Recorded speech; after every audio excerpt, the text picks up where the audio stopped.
In the late 1960s, a serial murderer who called himself the Zodiac Killer terrorized Northern California. In under a year, from December 1968 to October 1969, he killed at least 5 people. He then sent cryptic letters to local newspapers, some of which included ciphers. But who was the Zodiac Killer?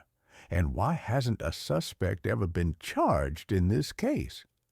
To date, no one has ever definitively confirmed the Zodiac Killer's identity, but a number of suspects have been floated in the years since the infamous criminal sent his last batch of letters in the 1970s.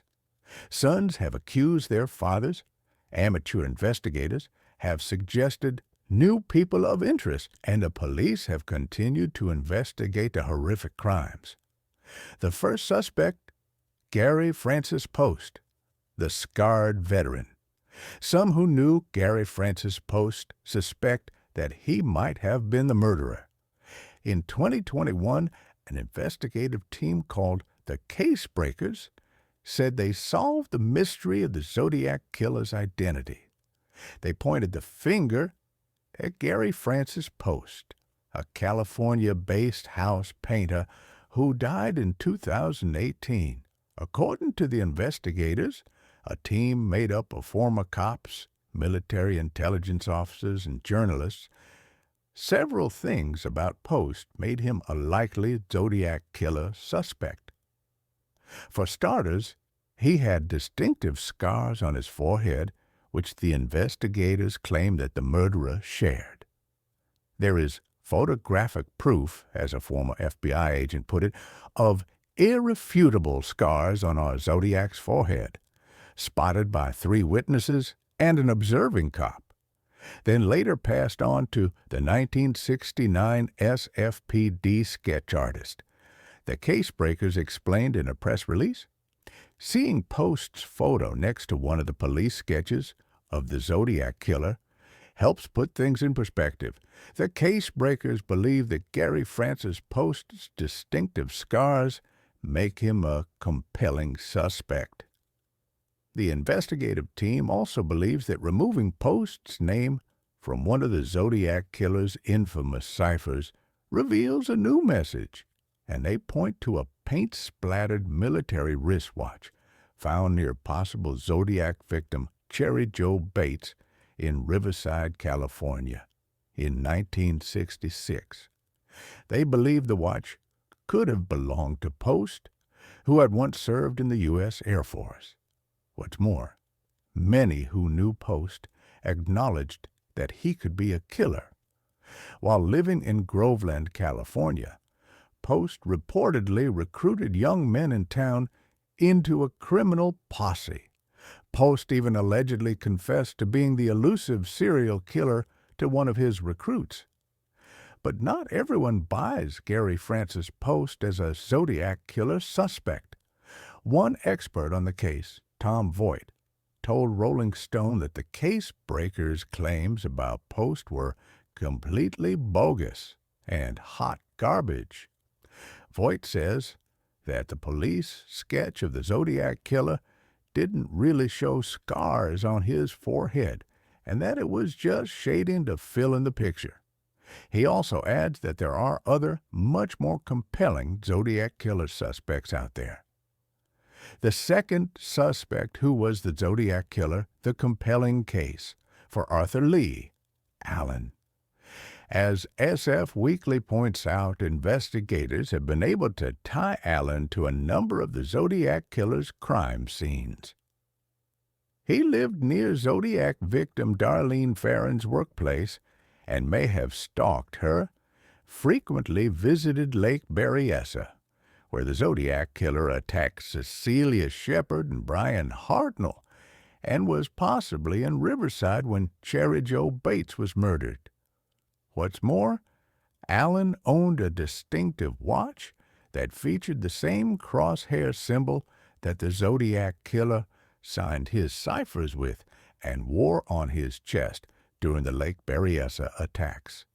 Tom Voigt, additionally reports on his Zodiac Killer website that Allen told a friend he was writing a novel about a murderer called Zodiac who would kill couples at random. Zodiac Killer facts. Arthur Lee, Allen strikes many as a convincing Zodiac Killer suspect.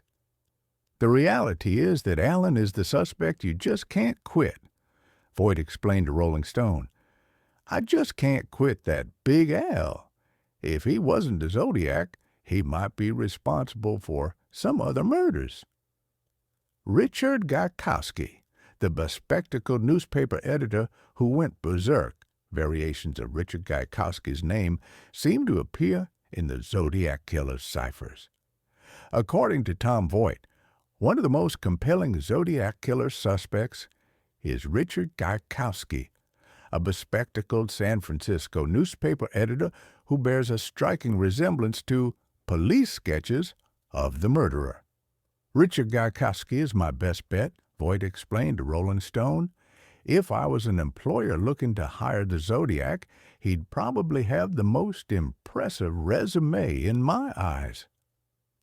As Voight says on his Zodiac Killer website, Gaikowski was the editor of a counterculture newspaper called Good Times from 1969 to 1971, the same time period that the Zodiac operated in Northern California.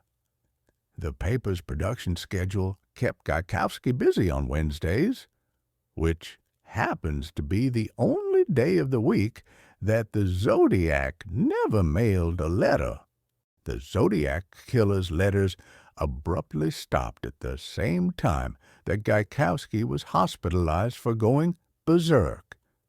History also writes that one of Gaikowski's former colleagues claimed that Gaikowski was the killer and that the editor had invited him to commit violent crimes together. Voight additionally points out that a Zodiac Killer cipher appears to contain a variation of Gaikowski's name, and that the Zodiac Killer's letters abruptly stopped around the same time that Gaikowski was involuntarily committed to the Napa State Hospital after going berserk. The murderer didn't send another letter for about 3 years. So was Gaikowski the Zodiac Killer? Not everyone thinks he's a strong suspect.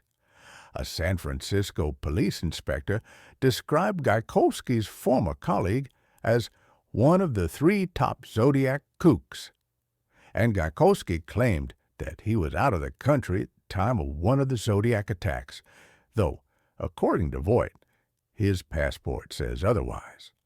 Indeed, though some have taken the alleged inclusion of Gaikowski's name in the Zodiac Killer's ciphers as a strong indication of his guilt, Gaikowski isn't the only Zodiac Killer suspect to supposedly appear in the ciphers. That's all, my friends. You can watch the rest in the second part. Subscribe to avoid missing the second part.